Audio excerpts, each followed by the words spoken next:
And welcome to ETF Edge, your go-to place for everything exchange-traded funds. I am your host, Bob Pisani, but you knew that, right?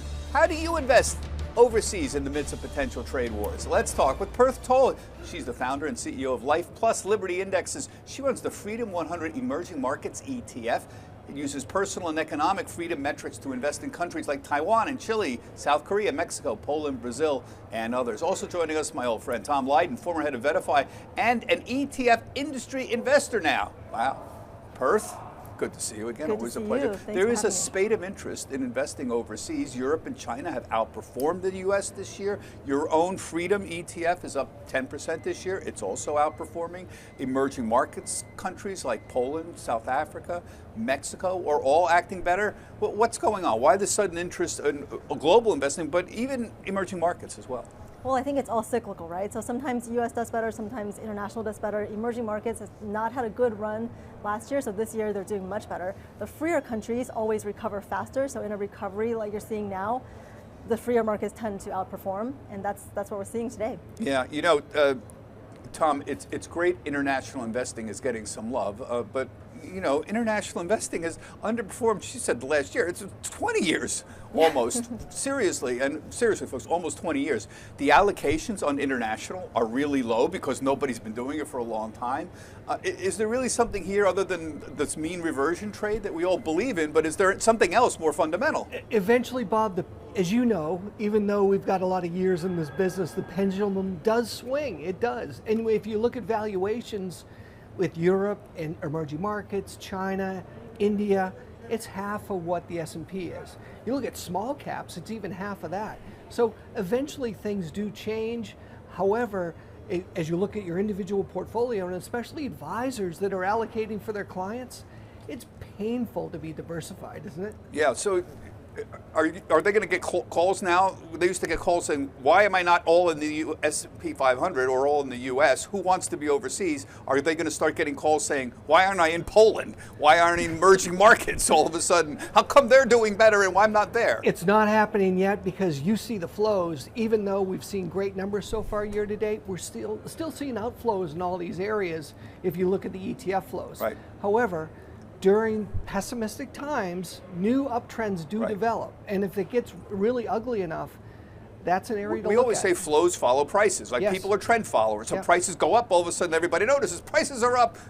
I'm going to buy this. So the flows increased. Yeah. I mean, but we have to see that a little more consistently than 2 or 3 months since the Trump election. And if you look at flows so far this year, just like last year, where's it going? SPY, VOO, it's going into the major bond indexes.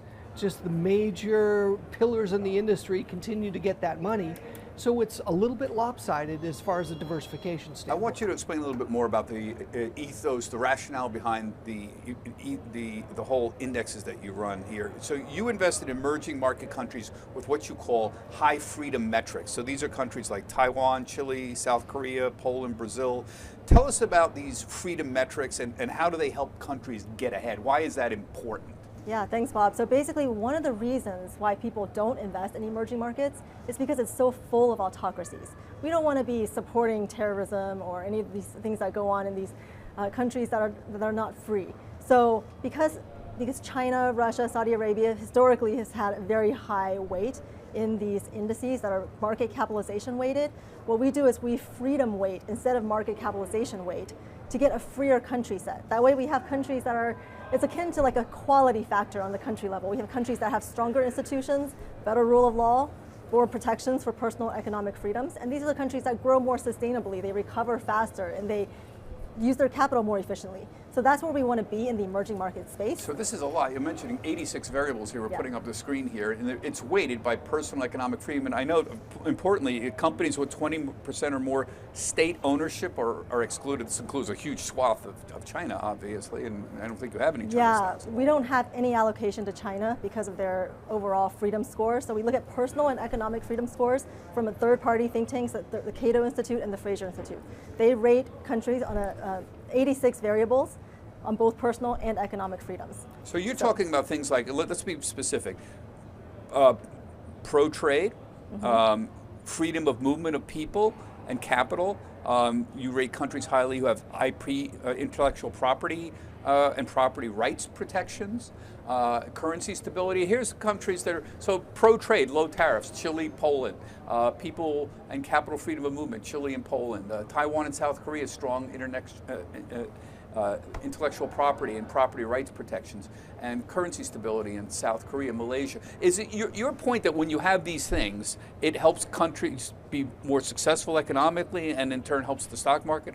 That's the investing thesis here, right? So to be clear, those things are part of the free trade metric, which is part of the 86 overall freedom metrics that our data providers are looking at. And we look at all 86 metrics. So that includes things like terrorism, trafficking, torture. It includes things like freedom of speech, media expression, and it includes things like free trade, business regulations, soundness of monetary policy, and so forth. So it's both personal and economic freedoms. And those things added together provide a foundation for growth, especially in the emerging markets where you're coming from a low base, where you're coming from lower valuations.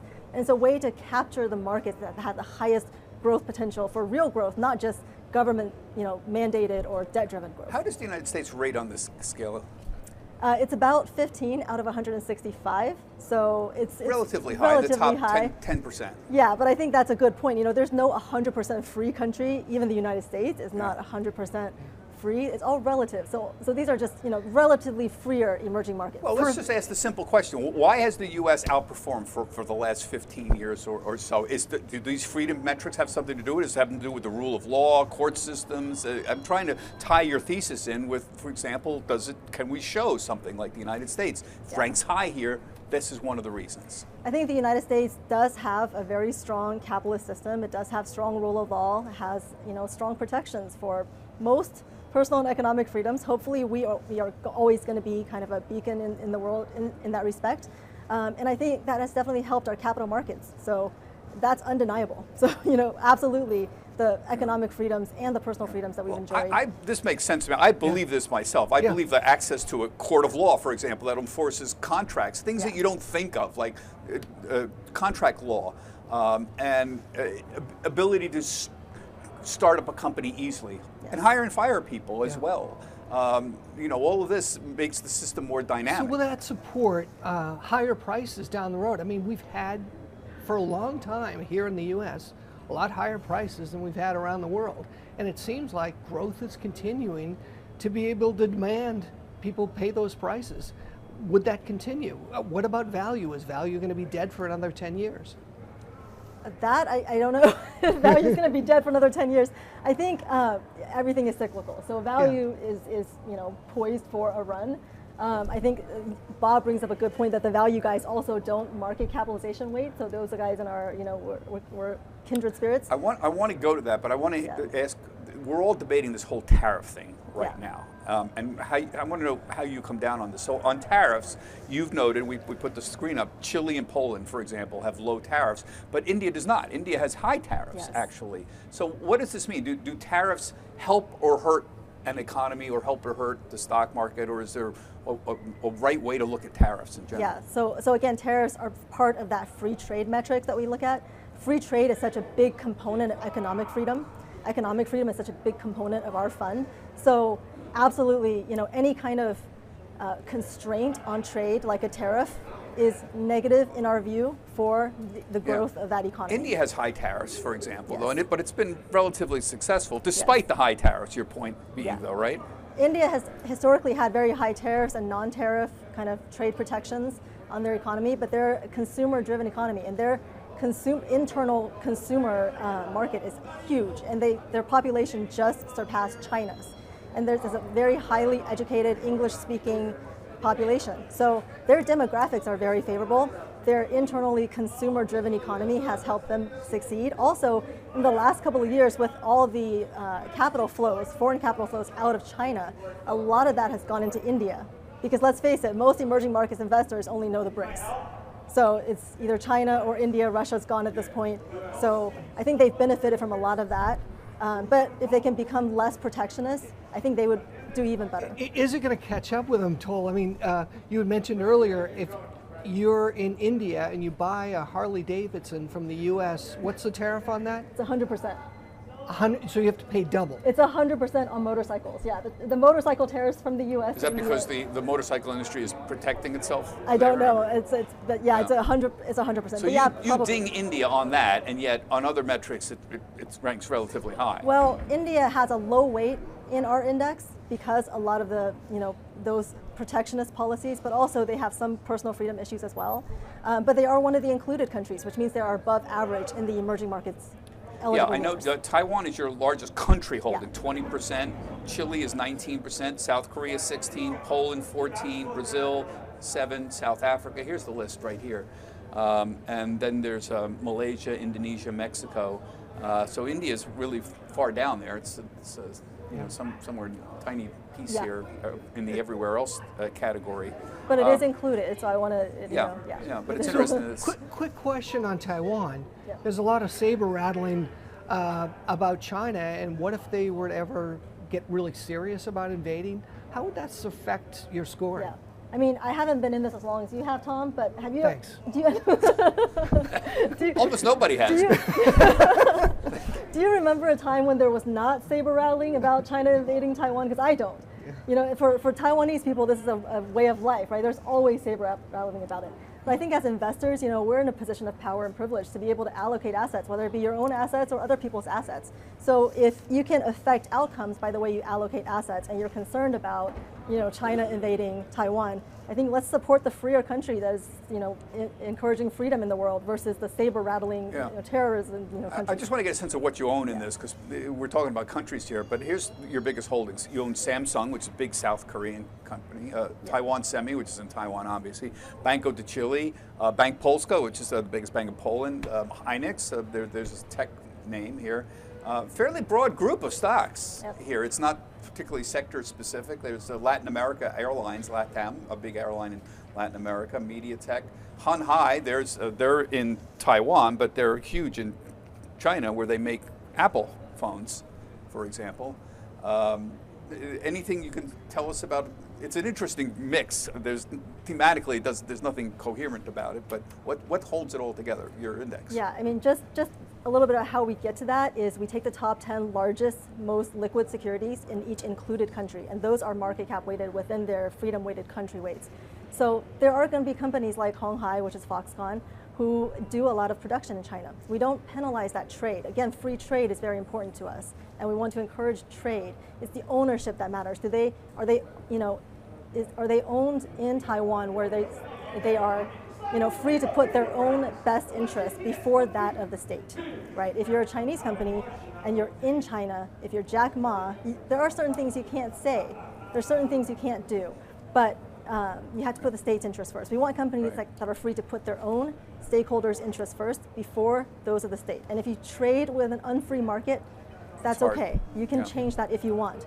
But as long as it's your choice. I'm curious how you got to this discussion and these metrics here. You were a private wealth advisor at Fidelity, and at one point you lived and worked in Beijing and in Hong Kong, and that sort of led to you to explore this relationship between freedom and markets. We had talked about this a number of years ago. Just tell us briefly about that. How did you come to this conclusion that certain freedom metrics really did matter a lot? Yeah, I started at Fidelity in 2004. And back then, all of my clients wanted to be in China. I had just come back from a year in Hong Kong where I saw the difference that freedom had made in the Hong Kong market versus Chinese mainland market versus the US market. And I didn't want to personally be investing in China at that point, but everyone else did. And then I had clients from Russia who said, I don't want to invest in Russia because it's like funding terrorism. And look how prescient that is today. So my own experience and those of some of my clients led me to this idea in the end. And a lot of my colleagues at Fidelity as well were helpful. And I think it was just the right product for the right time. I'm just fortunate to have been in a space where we were able to provide an emerging markets product that had no China, that had no Russia for the last 5 years.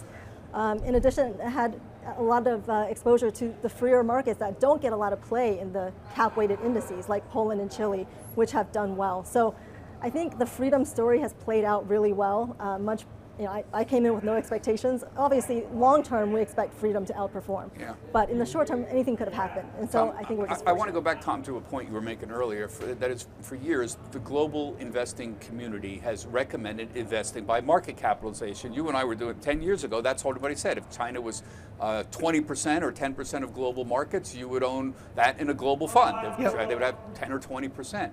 But that's being challenged. The only other group was the old value guys who used to say if China trades below 14 times forward, buy it. Other than that, it was investing by market capitalization.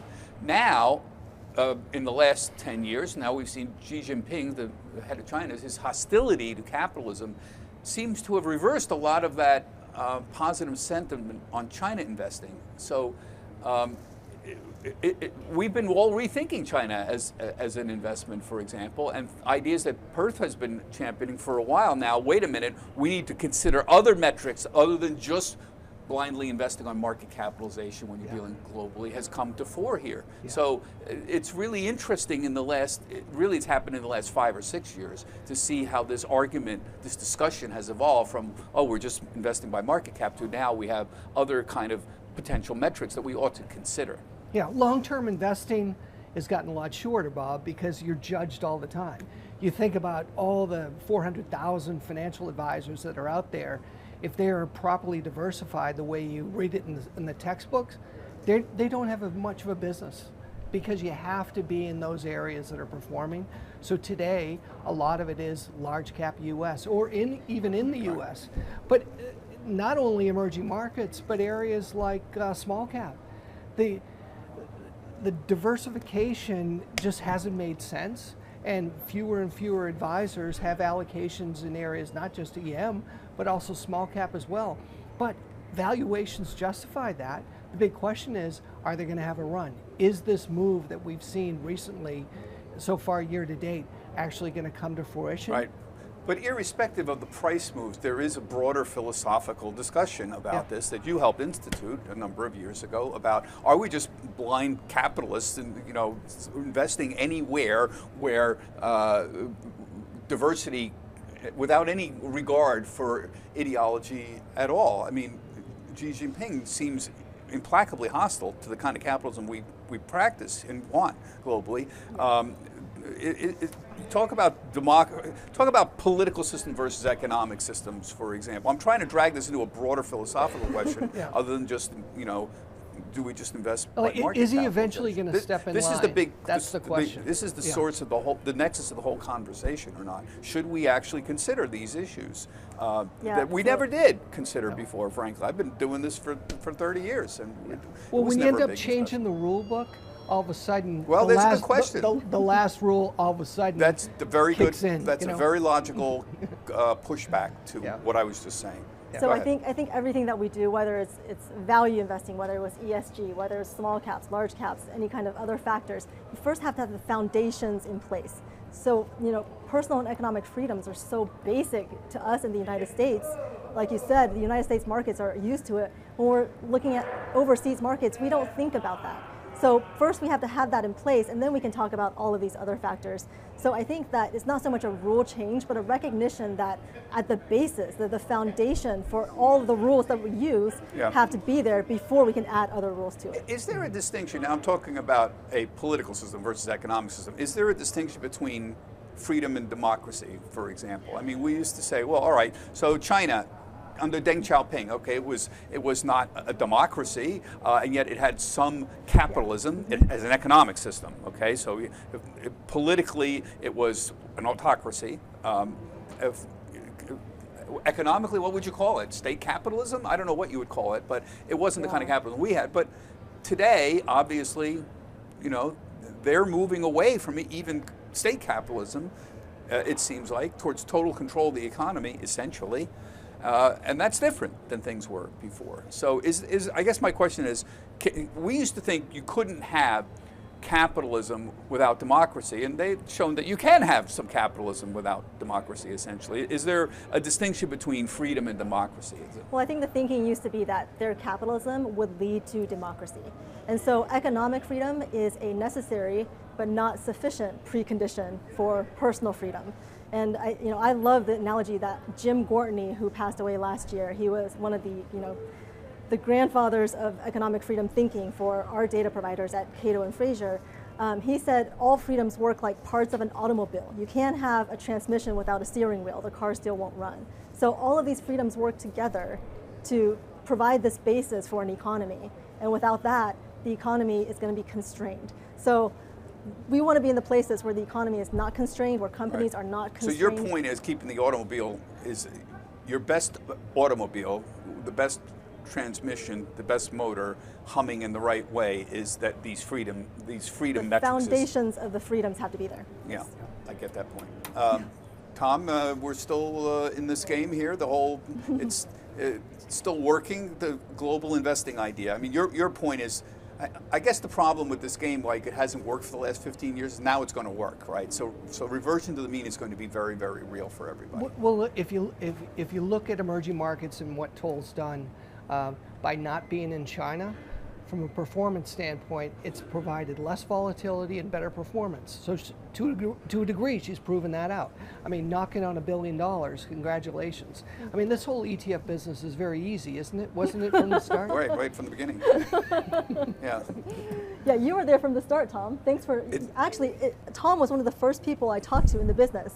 I think you gave me a discount to your boot camp conference. So thank you for that. That was my first. I thought you snuck in the back and didn't pay. No, I probably did actually. Yeah, she probably That's did. possible.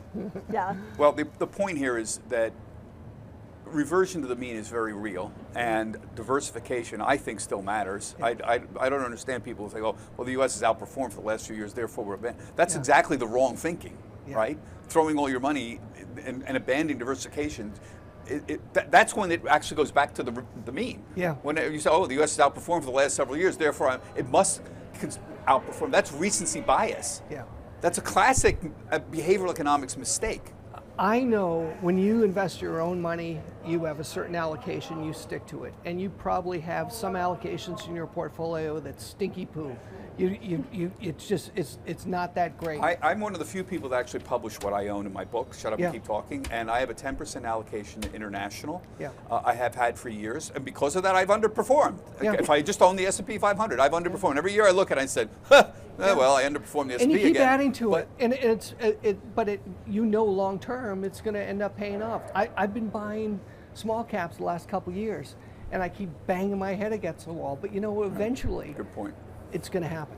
All right. It's been a great discussion. Thank you for wanting to have you back on it for a while. This whole tariff thing is a good reason to get her back on and get your thoughts here. Remember, it's more than just investing by market capitalization. There is some ideology and some philosophy that's involved in a lot of this. I love this kind of stuff. I love these kinds of discussion. That's it, folks. That's it for this week's ETF Edge. My thanks to Perth and Tom. We have asked Tom to stick around to provide us with some additional perspective on broad ETF trends, not international, but broad trends. There's some very interesting things going on this year. I want him to comment on that. This is coming up on the ETF Edge podcast. And remember, you can see all of our shows. It's on our website, etfedge.cnbc.com. Everybody have a healthy, happy, and safe trading week. Get the ABCs of ETFs with the ETF Edge newsletter. Your weekly update on the hottest trends, expert analysis, actionable ideas, and exclusive insight from host Bob Pisani. Sign up now at cnbc.com/ETF Edge newsletter.